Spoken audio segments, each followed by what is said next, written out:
에베소서 1장 1절과 2절 말씀입니다. 에베소서 1장 1절과 2절의 말씀. 내가 죽기 전까지 아무것도 기대하지 마십시오. 라고 하는 제목으로 하나님 말씀 전합니다. 내가 죽기 전까지는 아무것도 기대하지 마십시오. 1절과 2절 제가 읽겠습니다. 하나님의 뜻으로 말미암아 그리스도 예수의 사도된 바울은 에베소에 있는 성도들과 그리스도 예수 안에 신실한 자들에게 편지하노니 하나님 우리 아버지와 주 예수 그리스도로조차 은혜와 평강이 너희에게 있을지어다. 아멘. 아멘. 오늘부터 에베소서 통해 하나님 말씀을 전합니다. 저는 개인적으로 에베소서가 설교하기에 제일 어려운 성경이에요. 저는 에베소서 설교하는 거 참 어렵습니다. 자, 크게 모아서 에베소서는요, 교회에 대한 이야기죠. 동시에 교회의 한 구성원으로 어떻게 살아야 하는가 하는 그러한 문제 다루는 서신서인데 교회가 무엇인가 하는 문제를 다루면서 그 범위가 단순히 이 편지의 수신자인 에베소에 있는 교회 정도가 아니고요. 또 이 편지를 오늘 읽고 있는 함께 가는 교회, 우리 교회라고 하는 이 한 지역의 교회의 범위 정도가 아니고요. 그 범위가 온 우주에까지 미치는 그러한 교회를 이야기하고 있습니다. 1장 10절엔 그렇게 얘기합니다. 하늘에 있는 것이나 땅에 있는 것이 다 그리스도 안에서 통일되게 하려 하심이라. 아멘. 하늘에 있는 것과 땅에 있는 모든 것, 즉 온 우주의 만물이 그리스도 안에서 통일되어서 이루어지는 것, 그것이 교회거든요. 우리가 흔히 예수님의 핏값으로 교회를 사셨다 그렇게 말하죠. 교회라고 하는 것. 예수님의 목숨으로 사신 것이라면 그 얼마나 크겠어요. 하나님의 목숨으로 샀는데. 그 교회를 통해서 하나님께서 이루시고자 하는 목적은 또한 얼마나 어마어마하겠어요. 목숨을 주었다고 하는 건 정말이지 소름이 끼치도록 우리를 전율하게 하는 것입니다. 근데 우리는 하도 들어서 그런지요. 예수님의 십자가 이야기를 들어도 밍밍해요. 별로 감흥이 없어요. 그리스도인에게 있어서 최대의 문제는요. 십자가를 보고 십자가에 대하여 들어도 마음이 아무렇지도 않다는 것이에요. 십자가를 보고 십자가에 대해서 듣는데 아무런 감흥이 없고 눈에 눈물이 흐르지 않으면 지금 내게 뭔가 심각한 영적 문제가 있다고 생각하셔야 합니다. Something wrong. 자, 다시 교회 이야기로 돌아가서 성도님들이 뭔가를 얻기 위해서 자기의 목숨으로 그 값을 치렀다고 한다면 별로 값어치가 없는 시시한 것일 리가 없지요. 별 볼 일이 없는 우리 같은 인생들도 뭔가를 얻기 위해서 만일 내 목숨을 걸었다면 그 값은요, 상상할 수 없는 가치를 가진 그런 게 분명합니다. 하물며 하나님께서 자기 독생자의 생명으로 그 값을 치르셨다면, 하나님께서 자기 생명으로 그 값을 치르셨다고 한다면요, 그 값은 어마어마한 것이 틀림없고 단순히 가치만이 아니고요. 그렇게 해서 생겨난 이 교회라고 하는 것은 또 이 땅에 있는 한 그 교회가 감당해야 하는 일은요, 엄청나게 가치 있고 중요한 일이 될 것이에요. 에베소서는 이러한 주제들을 가지고 이야기하는 성경입니다. 매일매일 땅만 바라보고 사는 이 땅의 안진뱅이와 같은 그런 그리스도인들에게 내 삶의 정도를 이야기하는 게 아니고요. 우리의 가정 정도를 가지고 이야기하는 게 아니고요. 우리 교회 하나, 지금 그거 이야기하는 게 아니고요. 우주에 가득하게 실현되는 하나님의 꿈으로서 교회를 이야기하는 성경입니다. 그렇게 어마어마한 교회를 통해서 나를 바라보고 계시는 그런 주님의 꿈이 회복되는 엄청나게 큰 교회를 이야기하시면서도 그 교회 속에서 나를 바라보시며 내 안에서 주님의 꿈이 회복되기를 기대하시는 그러한 주님을 만나는 에베소서 강해가 되시기를 주님의 이름으로 축원합니다. 아멘. 자, 오늘 본문은 첫 두 절로 편지의 서두를 장식하는 인사말이에요. 2000년 전에 헬라 문화에서는 편지의 서두에 인사말에 들어가는 게 보내는 사람, 받는 사람, 그리고 인사말. 누구누구가 누구누구에게 편지한다. 그리고 예를 들자면 제우스 신의 가호가 너와 함께하기를 원한다. 이런 식으로 편지가 쓰여졌어요. 사도 바울은 이러한 당시 문화적 관습을 크게 벗어나지 않으면서도 기독교적으로 독특한 인사말을 합니다. 가장 대표적인 게 2절에 있는 은혜와 평강이 너희에게 있을지어다 라고 하는 이 인사말이에요. 한번 집에 가서 찾아보세요. 저 앞에 로마서에서부터 시작해서 고린도 전후서를 거쳐 저 뒤에 마지막 바울 서신이 뭐죠? 마지막 바울의 서신, 성경에 있는 그 다음에 있는 거 빌레몬서까지 모두 몇 권이에요? 바울 서신이? 성경 퀴즈 모두 13입니다. 바울이 쓴 서신서 13이에요. 숙제 집에 가셔서 한번 확인해 보세요. 바울이 쓴 모두 13개의 서신서 중에 인사말에 은혜와 평강이 있기를 원한다고 하는 이 은혜와 평강이라고 하는 인사말이 들어간 서신서가 13개 중에 모두 몇 개인지 집에 가서 꼭 찾아보십시오. 아마 놀라 자빠지실 거예요. 다음 주에 숙제했나 안 했나 확인하고요. 자, 바울에게서 우리가 여러 가지 특징을 찾는데 바울 서신에서 또 한 가지 특징이 있어요. 믿는 자들을 성도라고 부른다는 것이에요. 1장 1절에서도 그랬죠. 에베소 교회 믿는 자들을 성도라고 불러요. 하나님의 뜻으로 말미암아 그리스도 예수의 사도된 바울은 에베소에 있는 성도들과 라고 합니다. 거룩한 무리라는 뜻이죠. 무리. 따라서 한 사람을 말하는 게 아니라 복수로 집단을 의미하는 말로 성도가 지칭하는 건 복수예요. 무리입니다. 그러니까 단수로 그 무리 중에 한 사람을 말한다면 뭐라고 해야겠어요? 성도는 복수니까 그 안에 있는 한 사람은 뭐가 되겠습니까? 성자가 되겠죠. 성자. 영어로 하면 saint예요. saint. 거룩한 사람. 그러니까 성경은 믿는 사람 하나하나를 성자라고 불러요. saint라고 부릅니다. 그리고 그렇게 성자들이 무리를 이루고 있는 교회를 성도라고 그래요. 성도는 교회예요. 그러니까 교회의 본래 의미는 믿는 무리, 믿어서 하나님이 거룩하다고 하는 그 무리들이에요. 그러니까 교회 건물 아닌 거 우리가 다 알죠. 프로그램이 아닌 것도 잘 알죠. 목사가 우두머리가 되어서 운영하는 어떤 조직체도 비즈니스도 아니잖아요. 교회는 하나님께서 거룩하다고 하는 사람들의 무리예요. 그래서 교회를 우리가 흔히 사람이라고 그럽니다. 교회는 사람이에요. 자, 성도라고 하는 호칭에 대해서 오늘 조금 생각해 볼게요. 우리말은요, 한국말, 우리말의 이 잘못된 어떤 부정적인 특징 중에 하나가요, 호칭에 약하다는 겁니다. 우리말은. 호칭에 약해요. 사실 우리말의 특징이 아니고 우리 문화의 특징이겠죠. 우리 문화에는 상대방을 높이는 호칭이 없어요. 그 대신 관계를 나타내는 표현을 가지고 씁니다. 아버님, 어머님, 형님. 아랫사람을 높일 때 뭐라 그래요? 아우님. 뭐 이런 말도 쓰잖아요. 다 관계를 통해서 나타내요, 호칭을. 그래서 우리말은 관계를 떠나면 누군가를 높이는데 어려움이 있어요. 그래서 가장 일반적인 호칭 누구를 부르는 게 누구누구 씨잖아요. 근데 누구누구 씨 그러면 높여서 부르는 말처럼 들리지 않죠. 김씨, 이씨 그러면 막대하는 것처럼 느껴지고 아랫사람 부르는 듯한 느낌이 듭니다. 그래서 우리말에는 상대방을 높여서 부를 때 보통 직책을 붙여요. 관계가 그렇게 특별하지 않을 때는 그래서 한 사장님 뭐 이렇게 부르고 이 회장님, 박 과장님 이렇게 직책을 붙이잖아요. 아니면 뭐 박사님, 교수님 이런 붙여. 영어에는 Mr., Mrs., Miss 등이 있어서 이런 문제 없죠. 근데 이게 교회 안에서도 문제가 됩니다. 교회 안에서 김씨, 이씨 부르기 좀 그렇잖아요. 누구누구 씨 부르기가 그러잖아요. 그래서 어떻게 할 수 없이 교회에서는 직분을 갖다 붙이더라고요. 그래서 유장로님 이렇게 부르고 뭐 집사님, 권사님, 목사님, 전도사님. 근데 장로도 아니고 집사도 아니고 권사도 아니고 목사도 아니고 어떤 부르기가 좀 곤란하면 또 쓰는 게 있죠. 형제님, 자매님. 근데 우리한테는 이게 잘 익숙하지 않아요. 또 나보다 나이가 좀 많은 분한테 누구누구 형제님하고 부르기도 좀 사실 그렇고. 그래서 적당히 교회 좀 다녔다 싶으면 다 집사님이에요. 그리고 장로님이셨어요? 이렇게 그냥 구렁이 담 넘어가듯이 넘어가잖아요. 아마도 이러한 이유로 인해서 교회 안에서 서로를 부르는 호칭으로 한국 교회에서는 성도라고 하는 말을 즐겨 쓰는 것 같습니다. 누구누구 성도님 이렇게 부르죠. 영어를 사용하는 미국 교회는 이런 문제 별로 없을 거예요. 굳이 집사님이라고 안 불러도 되고 장로님이라고 안 불러도 되고 Mr., Mrs.하고 부르면 또 미국 교회에서는 brother, sister 이런 표현들이 많이 익숙해진 것 같아요. 그래서 그렇게 불러도 별로 흉이 되지 않습니다. 그런 문화가 정착된 거죠.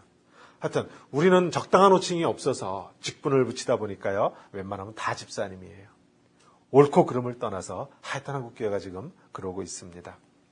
근데 엄격하게 문법을 따지면 단수로 해야 되니까 누구누구 성자님 이렇게 불러야 되거든요. 그게 정확한 표현이겠죠. 자, 근데 그러면 또 교회 역사상 믿음이 뛰어난 분들, 우리가 성자로 칭호받는 분들이 있으니까 또 헷갈리잖아요. 그래서 하여튼 그래서 그런 건지 하여튼 성도라고 하는 말로 호칭을 삼고 있는 게 한국교회의 현실입니다. 복수를 단수로 쓰니까 문법적으로야 조금 문제가 없지 않아요. 그러나 의미적으로 보면 크게 문제가 된다고, 문제가 없다고 하겠어요. 언어라고 하는 게 살아있는 생명체와 같아서 우리가 합의해서 쓰면 그게 그때부터 생명력을 갖기 시작하니까요. 자, 성도라고 하는 표현으로 돌아와 하여튼 누구누구 성도님이라고 하는 이 호칭은요, 따라서 어마어마한 의미입니다. 하나님 보시기에 내가 거룩한 자라고 하는 거니까요, 이게 보통 어마어마한 일이 아니에요. 근데 잘 보십시오. 우리를 스스로 성도라고 부른 게 아니거든요, 이게. 하나님께서 믿는 자들을 거룩하다고 하셔서 성도, 거룩한 무리라고 부르신 거잖아요. 근데 세상엔 이게 못마땅한 사람들이 있어요. 우리가 우리를 성도라고 호칭을 하지만 하여튼 하나님이 우리를 성도라고 불러주신 것임에도 불구하고 우리가 성도라고 칭함을 받는 것에 대해서 기분 나쁜 사람들이 있어요. 그들이 보니까 믿는다고 하는 사람들이 모여서 자기들은 성도라고 하면서 거룩하다고 서로를 부르는데 아무리 보아도 거룩해 보이지 않거든요. 아무리 보아도 교회가 거룩해 보이지 않아요.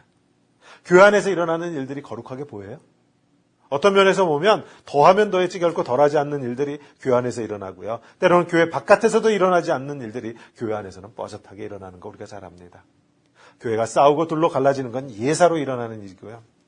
교회가 혹 분쟁이 있다고 해도 사람이 살면서 어찌 싸움이 없겠어요. 근데 그것을 교회 스스로 해결하지 못하고 교회 바깥으로 들고 나가 사회법정으로까지 가서 거기서도 부끄러운 줄 모르고 싸우지요. 경찰을 불러가면서 싸우기도 합니다, 교회에서. 교회가 사회로부터 신망과 존경을 받는 것은 고사하고 얼굴을 들기조차 힘든 부끄러움을 자초해요. 사람들 모인 거니까 그래 싸울 수 있다고 칩시다. 근데 교회 바깥에 있는 사람들이 교회를 향해서 가장 이해하지 못하는 일은 예수 그리스도의 십자가 사랑 위에 세워진 것, 그 핏값으로 세워진 것이라고 교회는 그런 것이라고 말하는데 그 교회에서 그 십자가의 사랑을 볼 수 없다라는 것이에요. 세상 사람들은 이건 정말 이해할 수 없는 불가사입니다. 사랑 없는 교회, 이걸 도대체 뭐에다 쓰겠어요? 하긴 교회 안에 십자가 사랑이 있으면 원수가 되고 갈라지고 하는 일 없겠죠. 사회법정으로 가서 얼굴 붉히며 싸우는 일도 없을 겁니다. 자, 교회 안에 십자가 사랑이 있다면 부자하고 가난한 자가 서로 하나가 되는 모습을 볼 수 있어야 할 것이에요. 그런데 세상 사람들은 교회에서 그러한 하나됨을 보지 못하는 것 같아요. 부자와 가난한 사람들이 교회 안에서 하나 되는 일, 그러한 일이 교회 안에서 일어나지 않으니까 결국 역사적으로 이 땅에 무슨 일이 있었어요? 공산주의라는 게 있었습니다. 만일 교회가 정말로 교회다웠다면, 부자하고 가난한 사람들이 정말로 하나가 되는 공동체의 삶을 살았다면 교회에서 공산주의 혁명은 결코 일어나지 않았어야만 돼요. 부자와 가난한 자가 구분이 없는, 모두가 다 똑같이 잘 먹고 잘 사는, 성경적으로 말해서 핍절한 자가 없는, 가난한 자가 없는 그러한 사회 만들겠다고 일어났잖아요. 공산주의. 소위 유토피아를, 하나님 나라를 만들어 보겠다고 일어난 것이 공산주의였습니다. 성경적인 용어를 쓰면 자기들 스스로의 힘으로 거룩한 무리가 되어 보겠다고 해서 일어난 것이에요. 교회가 말만 번지르하게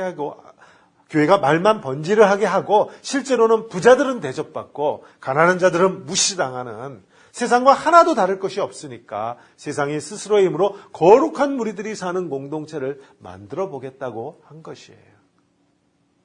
교회가 해야 할 일을 제대로 하지 못했기 때문에 세상이 자기들 손으로 유토피아를 건설하겠다고, 천국을 만들어 보겠다고 한 것입니다. 교회의 책임이 커요. 공산주의만 그래요? 이단과 사이비 종교도 다 마찬가지예요. 사실 이단과 사이비가 출현하는 데 있어서 많은 책임은요, 교회에게 있습니다. 교회가 교회답지 못하니까, 사랑으로 서로 하나 되어야 하는 교회가 하나 되기는커녕 자꾸 싸우고 갈라지니까 사이비 뭐예요? 잘못된 가르침이죠. 이단, 비슷한데 끝에 가서 보면 결국 다른 거예요. 끝이 달라요. 이렇듯 사이비하고 이단은 교회가 교회답지 못한 틈을 비집고 들어와서 잘못된 가르침으로 하나됨을 만들어 보겠다고 하고, 하나님의 말씀을 조금 빗들어서 거기에 우리의 노력을 더해서 하나됨을 이루어 보겠다고 하는 것이에요. 즉 가르쳐서 교회를 만들고 우리의 노력으로 교회를 만들겠다고 나선 것입니다. 교회가 예수 그리스도의 사랑으로 하나 되지 못하고 교회의 교회됨이 이루어지지 않으니까 이단도 나오고 사이비도 나와요. 그러나 분명한 사실은 공산주의와 같은 이념이나 철학도 그렇고 이단이나 사이비와 같은 그런 그릇된 가르침과 종교도 그렇고 우리가 성도가 되는 것, 우리가 거룩한 무리가 되는 건요, 우리의 손으로 되지 않습니다. 우리의 손으로 안 돼요. 이 땅에 부자나 가난한 자나 할 것 없이 모두가 하나 되는 그러한 사회를 이루고 싶은 마음은 참 갸륵한 마음이야. 근데 그게 우리의 이념으로 안 되고 우리의 철학으로 안 돼요. 정말이지 교회를 한번 정말 교회답게 만들어 보겠다는 그 뜻은 참 갸륵한 뜻인데 그렇게 해서 나온 이단, 그렇게 해서 나온 사이비, 그렇게 해서는요 절대로 거룩한 무리라고 하는 것은요 되지 않, 가르쳐서 되는 거면 벌써 됐죠. 하나님은 우리 가르치지 않으셨어요. 하나님은 우리를 예수 그리스도 안에서 우리를 거룩하다 하시면서 거룩이 뭔가에 대해서 가르치신 다음에 우리를 성도라고 부르시지 않으셨어요. 먼저 부르셨어요. 성도라고 거룩한 무리라고 우리를 먼저 부르셨어요. 여기에 비밀이 있습니다. 이념이나 철학은 가르치는 것은요 사람을 변화시키지 못합니다. 공산주의가 우리에게 보여준 사실 하나 있죠. 인간은 여전히 악하다는 것이었어요. 볼셰비키 혁명으로 러시아 왕정 무너뜨리고 공산주의 정권 잡았는데 여전히 부자와 가난한 자의 문제가 해결되지 않았습니다. 가난한 자는 여전히 가난할 뿐이었고요. 가진 자는 여전히 더 가지려고 탐욕을 버리지 않았어요. 따라서 못 가진 자들은 모든 책임을 가진 자들의 탐욕이라고 돌렸어요. 원망했어요. 가진 자들은 못 가진 자들 게으름을 탓했습니다. 프롤레타리아트가 정권 잡으면 가진 자나 못 가진 자나 모두가 하나가 되는 사회가 이루어질 줄 알았지만 결국 드러난 건 인간의 죄성밖에 드러난 게 없어요. 우리가 죄인이라는 것밖에 드러나지 않았어요. 이념이나 철학이 사람을 거룩하게 변화시키지 못해요. 또한 가르침이나 교리도 사람을 거룩하게 변화시키지 못합니다. 배워서 변화될 것 같으면요. 학력이 높을수록 더 도덕적인 삶을 살아야 되잖아요.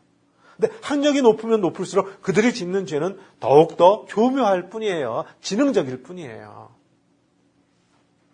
뭔가를 가르쳐서 아내를 변화시키고 남편을 변화시키고 아이들 변화시키고 이웃을 변화시킬 수 있다고 믿으면요. 정말이지 순진한 사람입니다. 인간은요. 가르쳐서 변화되지 않습니다.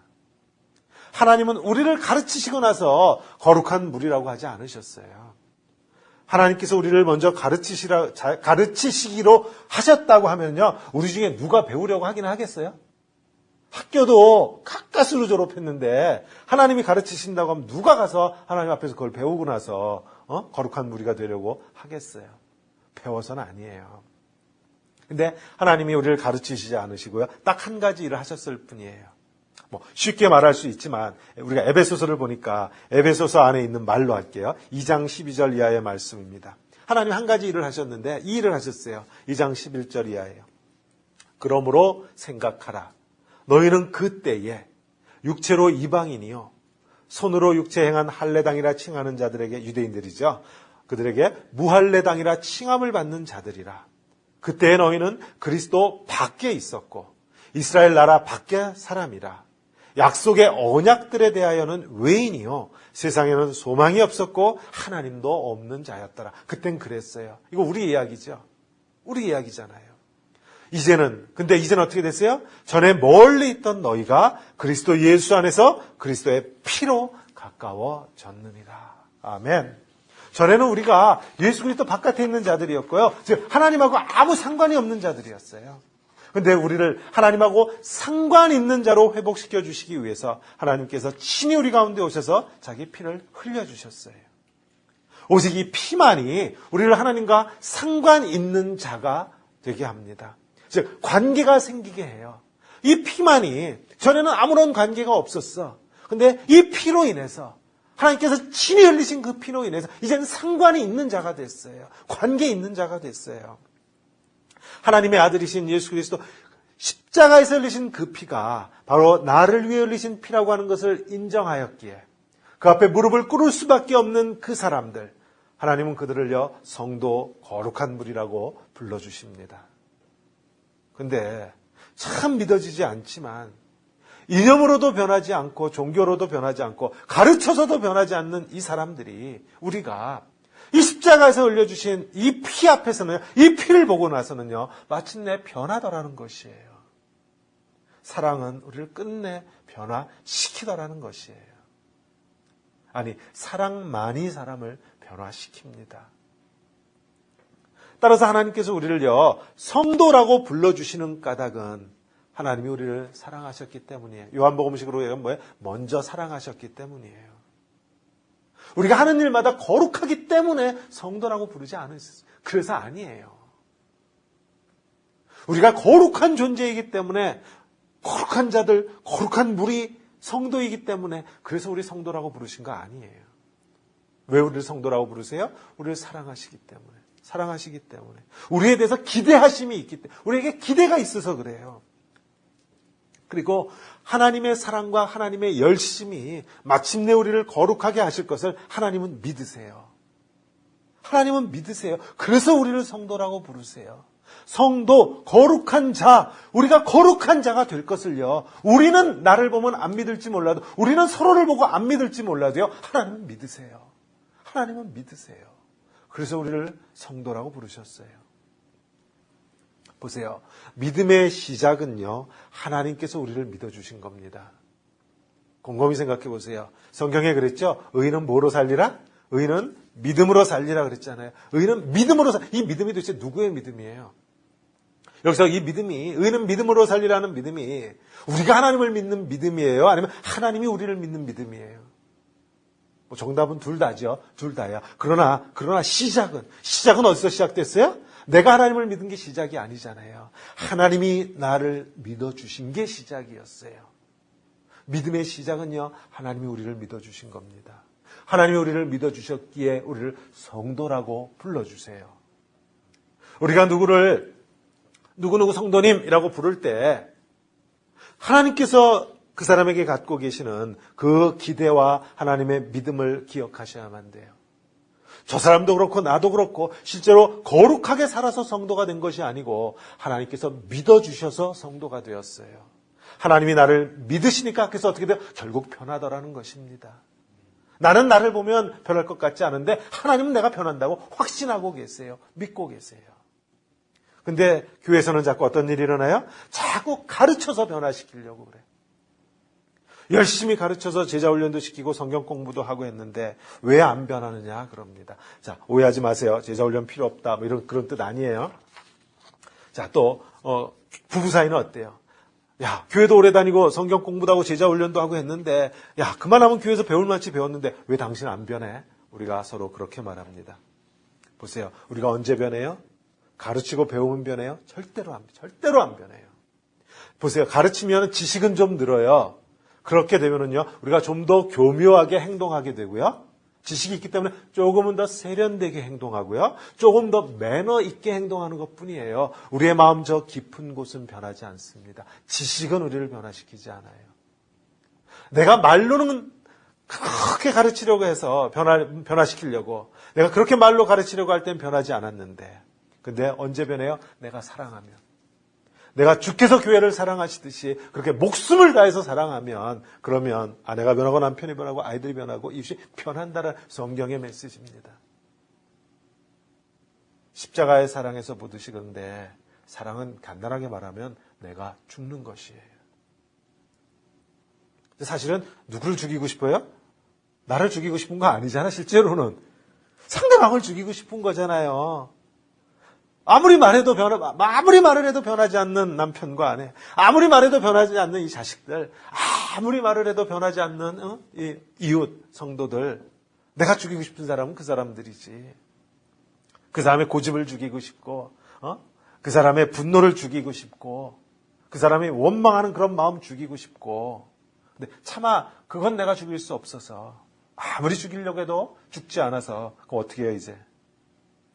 내가 죽는 것이에요. 사랑은 내가 죽는 겁니다. 안 변한다고 아내 죽일 수 없고 남편 죽일 수 없고 아이들 죽일 수 없어서 어떻게 해요? 내가 죽는 것이에요. 그래서 내 교만이 죽고요. 내 성질이 죽고요. 내 분노가 죽고요. 내 슬픔도 죽어요. 내 우울증도 죽고요. 나는 그냥 죽는 것이에요. 그게 사랑이에요. 탕자를 받아들이는 그 아버지 성질 없었을까요?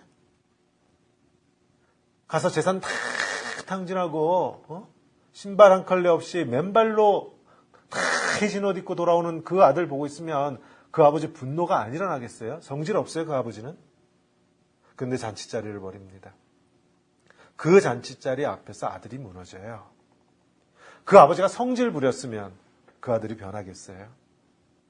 우리는 탕자의 비유에 나오는 아버지를 자꾸 하나님이라고 일단 알레고리적으로 일단 그렇게 해석하고 읽으니까 아버지의 마음을 별로 헤아리지를 못하는 경향이 있는 것 같아요. 그 아버지의 마음이 어떻겠어요?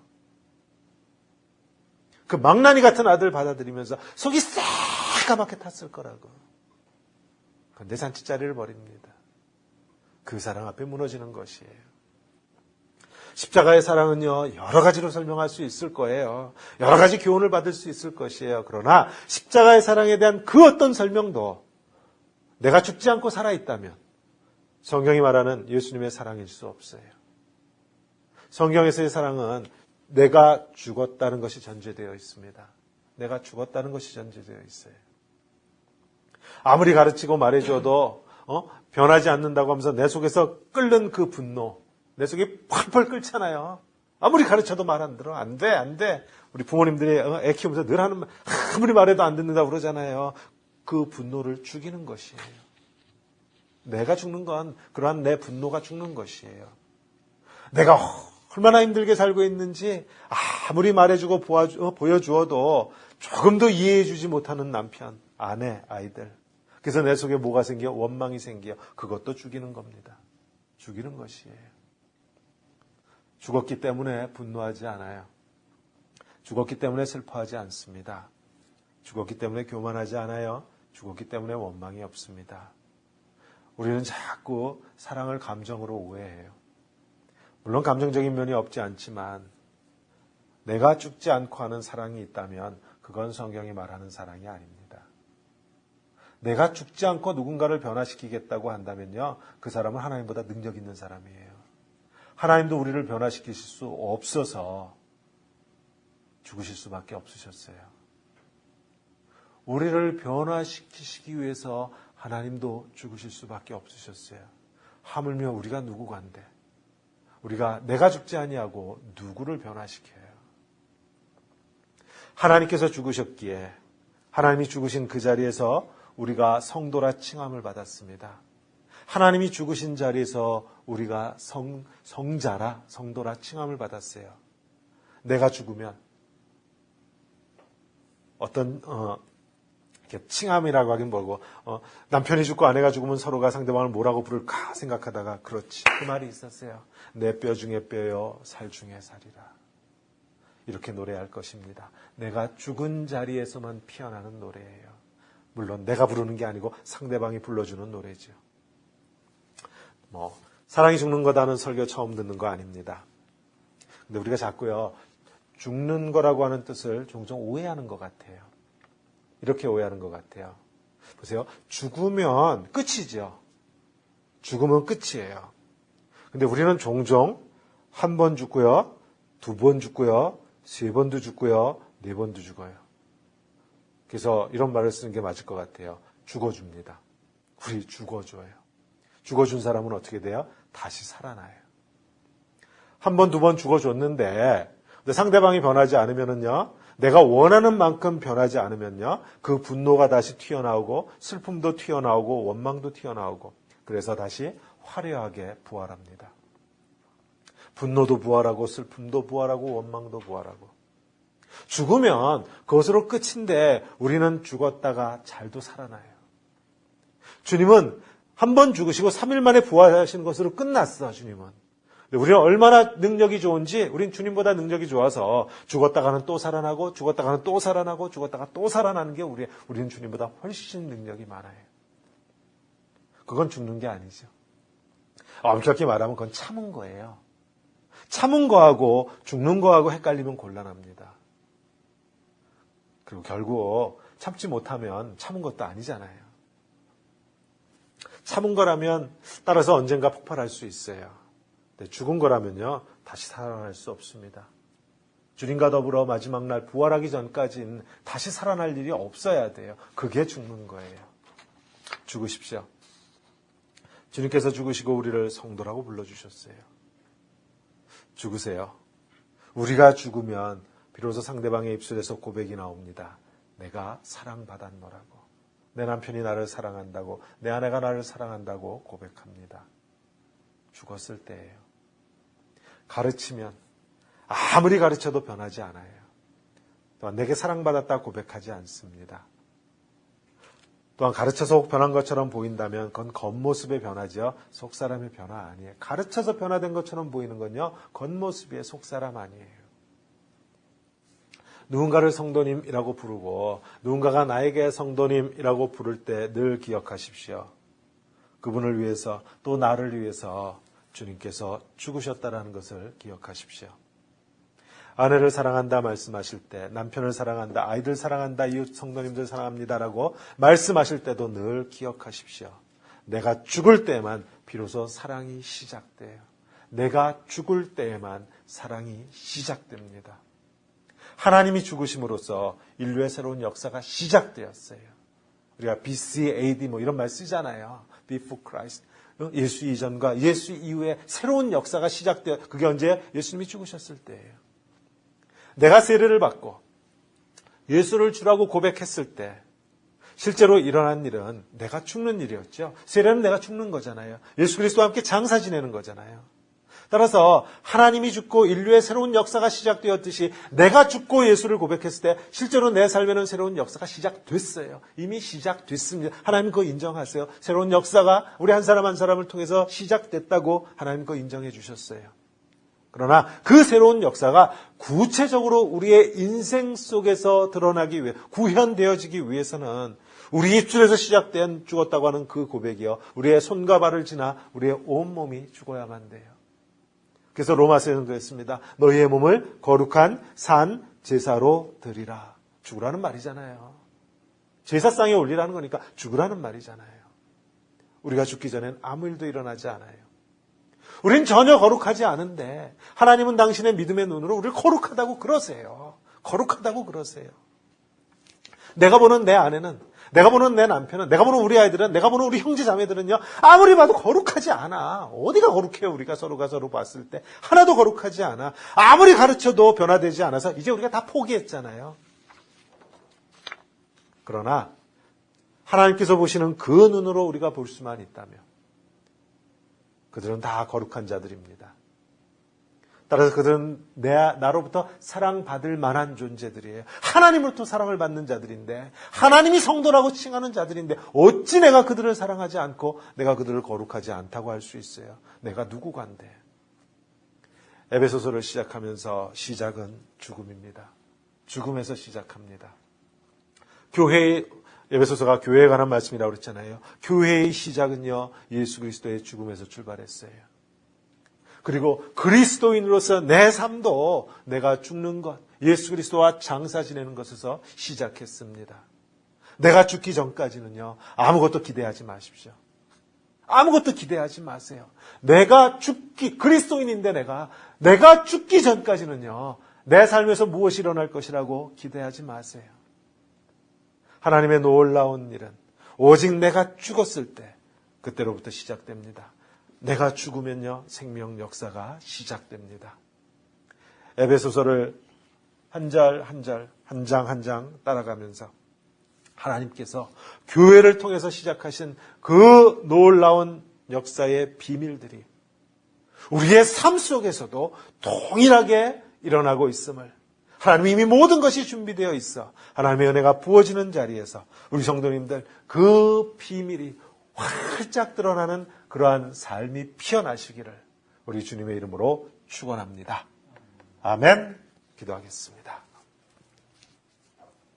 하나님 감사합니다. 에베소서를 통해 목요일 밤 주님 앞으로 나아가며 신령과 진정으로 예배드리기 원합니다. 하나님, 말씀에 권능을 더하여 주시옵소서. 하나님, 에베소서를 시작하며 예수 그리스도의 죽음으로부터 시작합니다. 예수 그리스도와 함께 장사 지내봐 하나님, 나의 죽음으로부터 시작합니다. 하나님, 죽었다가는 자꾸 살아나는 하나님보다도 더 큰 능력을 가지고 있는 우리가 하나님, 비로소 이제 죽을 수 있기 원합니다. 하나님, 우리의 삶 속에 죽음을 통하여 드러난 예수 그리스도의 사랑이 하나님, 우리의 삶 속에서도 온전히 드러나게 하여 주시어서 하나님께서 우리를 향하여 가지시고 있는 그 기대함을 따라 우리도 서로가 서로를 기대할 수 있게 하시고 하나님, 가르쳐서 변화되지 않던 삶이 내가 죽은 자리에서는 변화되는 역사를 우리의 아이들이 변하고 하나님, 이 땅이 변화되는 역사를 하나님, 이 예배소서를 통하여 우리로 경험하게 하여 주시옵소서. 주께서 함께 하심을 감사하고 예수님 이름으로 기도합니다. 아멘.